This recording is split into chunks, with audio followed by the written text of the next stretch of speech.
चिंतन और क्रिया 31.2। उत्तर आधुनिक लेखकों की सामान्य विशेषताओं की रूपरेखा प्रस्तुत करें। ये आधुनिकतावाद से किस प्रकार भिन्न है? उत्तर आधुनिक लेखक एक गहन अन्वेषण। एक विखंडन और असंततता। उत्तर आधुनिक लेखक खंडित दृष्टिकोण को अपनाते हुए आधुनिकतावाद की पारंपरिक रैखिक कथा संरचना को अस्वीकार करते हैं।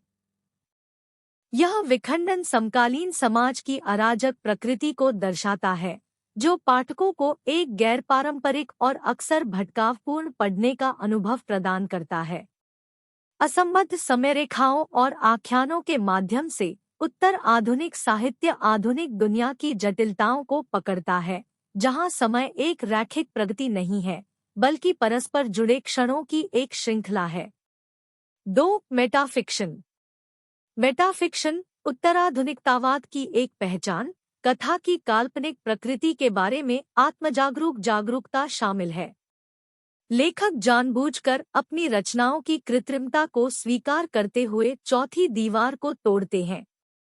यह आत्मप्रतिबिंब पाठकों को कहानी कहने की पारंपरिक धारणाओं को चुनौती देते हुए कल्पना और वास्तविकता के बीच की सीमाओं पर सवाल उठाने के लिए प्रेरित करता है। 3. अंतरपाठीयता। उत्तराधुनिकतावाद अंतरपाठीयता पर पनपता है, अन्य ग्रंथों के संदर्भों की एक समृद्ध टेपेस्ट्री बुनता है। विभिन्न कार्यों के बीच यह गतिशील परस्पर क्रिया अर्थों का एक जटिल नेटवर्क बनाती है। लेखक शास्त्रीय साहित्य से लेकर लोकप्रिय संस्कृति तक असंख्य स्रोतों का सहारा लेते हैं और अपनी कहानियों को विविध प्रभावों और व्याख्याओं से समृद्ध करते हैं। 4. पैरोडी और पेस्टिचे।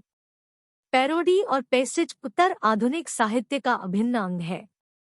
पैरोडी में अन्य साहित्यिक शैलियों, विधाओं या विशिष्ट कार्यों की नकल या उपहास शामिल है। पेस्टिचे एक ही काम में विभिन्न शैलियों और शैलियों का मिश्रण करते हुए आगे बढ़ता है। विविध तत्वों का यह समामेलन सांस्कृतिक संकरता और पारंपरिक सीमाओं के धुंधलेपन के लिए उत्तर आधुनिक प्रशंसा को दर्शाता है। 5. बंद होने का अभाव। समाधान के लिए आधुनिकतावादी खोज के विपरीत उत्तर आधुनिक आख्यान अक्सर अस्पष्टता और समापन की कमी को गले लगाते हैं। अंत खुले अंत वाले हैं, जो कई व्याख्याओं के लिए जगह छोड़ते हैं। यह जानबूझकर की गई अस्पष्टता पाठक को अर्थ और व्याख्या की व्यक्तिपर प्रकृति को स्वीकार करते हुए पाठ के साथ सक्रिय रूप से जुड़ने की चुनौती देती है। 6. अतियथार्थवाद। उत्तर आधुनिकतावाद अतियथार्थवाद की अवधारणा को प्रस्तुत करते हुए वास्तविकता और प्रतिनिधित्व के बीच अंतर को चुनौती देता है। मीडिया और छवियों से भरी दुनिया में जो वास्तविक है और जो बनाया गया है, उसके बीच की रेखा धुंधली हो जाती है। उत्तर आधुनिक लेखक ऐसे समाज में रहने के परिणामों का पता लगाते हैं, जहां धारणाएं वास्तविक घटनाओं की तुलना में नकली अनुभवों से अधिक आकार लेती है। 7. मेटानैरेटिव्स के प्रति संदेह। उत्तराधुनिकतावादी स्वाभाविक रूप से मेटानैरेटिव पर संदेह करते हैं, भव्य, व्यापक कहानियां जो सार्वभौमिक सत्य को समझाने का दावा करती है। इसके बजाय वे दृष्टिकोणों की बहुलता को स्वीकार करते हैं, यह पहचानते हुए कि सत्य व्यक्तिपरक है और व्यक्तिगत अनुभवों पर निर्भर है। यह संशयवाद एक विलक्षण, सर्वव्यापी कथा की मुक्तिदायी शक्ति में आधुनिकतावादी विश्वास से विचलन को दर्शाता है। 8. विविधता का उत्सव। उत्तर आधुनिक साहित्य में सांस्कृतिक, भाषाई और व्यक्तिगत विविधता का जश्न मनाया जाता है। उत्तर आधुनिक लेखक एकल, प्रमुख सांस्कृतिक परिप्रेक्ष्य के विचार को अस्वीकार करते हैं और सक्रिय रूप से कई आवाज़ों और अनुभवों को शामिल करते हैं। विविधता का यह उत्सव जटिलता को अपनाने और कठोर वर्गीकरण को अस्वीकार करने के व्यापक उत्तराधुनिक लोकाचार के साथ संरेखित होता है। आधुनिकतावाद से अंतर। 1. परंपरा के प्रति दृष्टिकोण। जबकि आधुनिकतावादी और उत्तराधुनिकतावादी दोनों पारंपरिक रूपों से अलग होना चाहते हैं, उत्तराधुनिकतावादी अपने कार्यों में पारंपरिक तत्वों को शामिल और पुनः संदर्भित कर सकते हैं। आधुनिकतावादियों ने नवीनता की खोज में अक्सर परंपरा को अधिक स्पष्ट रूप से खारिज कर दिया। 2 विषयपरकता बनाम वस्तुपरकता। आधुनिकतावादी अक्सर अपने लेखन में वस्तुनिष्ठता प्राप्त करने की आकांक्षा रखते हैं, एक अलग और निष्पक्ष परिप्रेक्ष्य के लिए प्रयास करते हैं। इसके विपरीत उत्तराधुनिकतावादी वास्तविकता की अपनी समझ को आकार देने में व्यक्तियों के अंतर्निहित पूर्वाग्रहों और दृष्टिकोणों को स्वीकार करते हुए व्यक्तिपरकता को अपनाते हैं। 3 तकनीकी प्रभाव। उत्तराधुनिकतावाद 20वीं सदी के उत्तरार्ध की तीव्र तकनीकी प्रगति से गहराई से प्रभावित है। इंटरनेट, मास मीडिया और डिजिटल संचार के आगमन ने उत्तर आधुनिक विश्व दृष्टिकोण को गहराई से आकार दिया है। पहले के युग में लिखने वाले आधुनिकतावादी समान स्तर की तकनीकी जटिलता और मानव अनुभव पर इसके प्रभाव से नहीं जूझते थे। 4 समय का उपचार। आधुनिकतावादी रचनाएं अक्सर समय के व्यक्तिपरक अनुभव को प्रस्तुत करते हुए पात्रों के दिमाग की आंतरिक कार्यप्रणाली में गहराई तक जाने के लिए चेतना की धारा का उपयोग करती है। दूसरी ओर उत्तराधुनिकतावाद एक खंडित और गैररेखीय समयरेखा का उपयोग कर सकता है, जो समकालीन जीवन की असंबद्ध प्रकृति को दर्शाता है। यह अस्थायी प्रयोग उत्तर आधुनिक आख्यानों में भटकाव और अप्रत्याशितता की समग्र भावना में योगदान देता है। 5 कला का उद्देश्य। आधुनिकतावादी कला की मुक्तिदायी शक्ति में विश्वास करते थे, इसे एक अराजक दुनिया में अर्थ और व्यवस्था प्रदान करने के साधन के रूप में देखते थे। उत्तराधुनिकतावादी कला की परिवर्तनकारी क्षमता को स्वीकार करते हुए एक विलक्षण निश्चित अर्थ की धारणा पर सवाल उठा सकते हैं। उत्तर आधुनिक साहित्य में कला का उद्देश्य अक्सर पारंपरिक अपेक्षाओं को बाधित करना, पाठकों को अर्थ के निर्माण में सक्रिय रूप से भाग लेने के लिए आमंत्रित करना है। 6 वास्तविकता से जुड़ाव। आधुनिकतावादी और उत्तराधुनिकतावादी दोनों लेखक अपने समय की वास्तविकताओं से जुड़ते हैं, लेकिन उत्तराधुनिकतावादी अधिक खुले तौर पर राजनीतिक और यथास्थिति के आलोचक हो सकते हैं। मेटानैरेटिव्स के प्रति संशयवाद प्रमुख सांस्कृतिक, सामाजिक और राजनीतिक संरचनाओं के प्रति संशयवाद तक फैला हुआ है। उत्तर आधुनिक साहित्य सामाजिक राजनीतिक परिदृश्य के साथ अधिक स्पष्ट जुड़ाव को दर्शाते हुए स्थापित मानदंडों पर सवाल उठाने और उन्हें नष्ट करने का एक उपकरण बन जाता है। संक्षेप में, उत्तर आधुनिकतावाद के आदर्शों से विचलन का प्रतिनिधित्व करता है, कहानी कहने के लिए अधिक खंडित, आत्मजागरूक और विविध दृष्टिकोण को अपनाता है। उत्तर आधुनिक लेखक पारंपरिक मानदंडों को चुनौती देते हैं और पाठकों को समकालीन अस्तित्व की जटिलताओं और अनिश्चितताओं को दर्शाते हुए अर्थ के निर्माण में सक्रिय रूप से भाग लेने के लिए आमंत्रित करते हैं।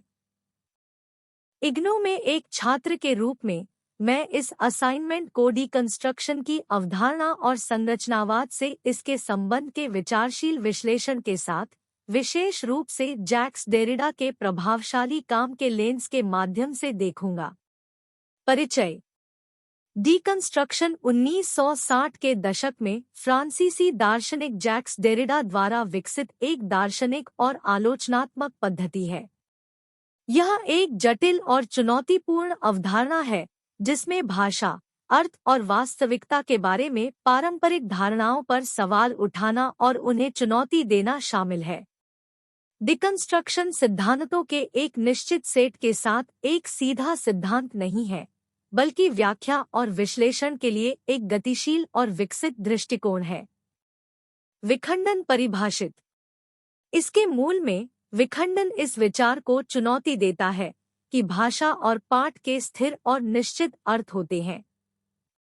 डेरिडा का तर्क है कि भाषा स्वाभाविक रूप से अस्थिर है और अर्थ हमेशा परिवर्तन की स्थिति में रहता है। डिकंस्ट्रक्शन के अनुसार किसी पाठ में कोई अंतिम या निश्चित अर्थ नहीं होता है और किसी एक व्याख्या को निर्धारित करने का कोई भी प्रयास अधूरा होना तय है। देरिडा का विखंडन पाठों को नष्ट करने या कमजोर करने का एक तरीका नहीं है, बल्कि उनमें निहित जटिलताओं और विरोधाभासों को उजागर करने का एक तरीका है। डिकंस्ट्रक्शन में एक पाठ में मौजूद भाषा और धारणाओं की सावधानीपूर्वक जांच करना शामिल है, ताकि कई अर्थों और व्याख्याओं को उजागर किया जा सके जो इसके भीतर सह-अस्तित्व में हो सकते हैं। विखंडन बनाम संरचनावाद। संरचनावाद 20वीं शताब्दी के मध्य में प्रमुख एक दार्शनिक और साहित्यिक सिद्धांत मानता है कि मानव संस्कृति के तत्वों को सबसे अच्छी तरह तब समझा जा सकता है जब उन संरचनात्मक संबंधों के संदर्भ में विश्लेषण किया जाए जिनमें वे कार्य करते हैं। संरचनावादियों का मानना है कि अंतर्निहित संरचनाएं हैं जो मानव अनुभवों को आकार देती हैं, और इन संरचनाओं को विश्लेषण के माध्यम से उजागर किया जा सकता है। देरिडा के विखंडन को संरचनावाद की प्रतिक्रिया और आलोचना के रूप में देखा जा सकता है, जबकि संरचनावाद अंतर्निहित संरचनाओं की पहचान और विश्लेषण करना चाहता है। विखंडन स्थिर संरचनाओं के विचार पर सवाल उठाता है। देरिडा ने संरचनावादी धारणा को चुनौती दी है कि अर्थ को द्विआधारी विरोधों या संरचनाओं के एक निश्चित सेट तक सीमित किया जा सकता है। इसके बजाय उनका तर्क है कि भाषा स्वाभाविक रूप से फिसलन भरी है और निश्चित अर्थ स्थापित करने के प्रयास विफल होने के लिए अभिशप्त है। देरिडा की संरचनावाद की आलोचना। देरिडा की संरचनावाद की आलोचना का एक प्रमुख पहलू उनकी अंतर की अवधारणा है। यह शब्द फ्रांसीसी शब्दों डिफर अलग करना और डिफर स्थगित करना पर एक नाटक इस विचार को दर्शाता है कि अर्थ हमेशा स्थगित होता है और भिन्न होता है। दूसरे शब्दों में, अर्थ कभी भी प्रत्यक्ष और तात्कालिक तरीके से मौजूद नहीं होता है, बल्कि हमेशा अन्य शब्दों और अवधारणाओं के लिए स्थगित कर दिया जाता है, जिससे स्थगन की एक अंतहीन श्रृंखला बन जाती है। देरिडा ने भाषा की अस्थिरता और अर्थ निर्धारण की असंभवता की ओर इशारा करके संरचनावादी धारणाओं का खंडन किया। उनका तर्क है कि संरचनावादी जिन संरचनाओं की पहचान और विश्लेषण करना चाहते हैं, वे आकस्मिक हैं और निरंतर पुनर्व्याख्या के अधीन है। देरिडा के लिए भाषा एक स्थिर प्रणाली नहीं है, बल्कि खेल का एक गतिशील और विकसित क्षेत्र है जहां अर्थ हमेशा बनने की स्थिति में रहता है। देरिडा के विखंडन में मुख्य अवधारणाएं। अंतर। जैसा कि पहले उल्लेख किया गया है, देरिडा के विखंडन में अंतर एक प्रमुख अवधारणा है। यह इस विचार पर प्रकाश डालता है कि अर्थ स्थगित और भिन्न है और संदर्भ का कोई अंतिम और निश्चित बिंदु नहीं है। ट्रेस। देरिडा ने अर्थ की मायावी प्रकृति पर जोर देने के लिए ट्रेस की अवधारणा का परिचय दिया। ट्रेस वह अवशेष है जो अर्थ खोजने पर पीछे छूट जाता है, लेकिन कभी भी पूरी तरह से पकड़ में नहीं आता है। यह एक स्थिर, निश्चित अर्थ की अनुपस्थिति का प्रतीक है। द्विआधारी विरोध। देरिडा संरचनावादी विचार में द्विआधारी विरोध पर निर्भरता को चुनौती देता है। उनका तर्क है कि ये विरोध स्थिर नहीं है, बल्कि हमेशा प्रवाह की स्थिति में रहते हैं। द्विआधारी संबंध में प्रत्येक शब्द दूसरे पर निर्भर करता है और उसे स्थगित कर देता है। व्यवहार में विखंडन। यह समझने के लिए कि डिकंस्ट्रक्शन कैसे काम करता है, एक उदाहरण पर विचार करना उपयोगी है। आइए उपस्थिति और अनुपस्थिति के द्विआधारी विरोध को लें।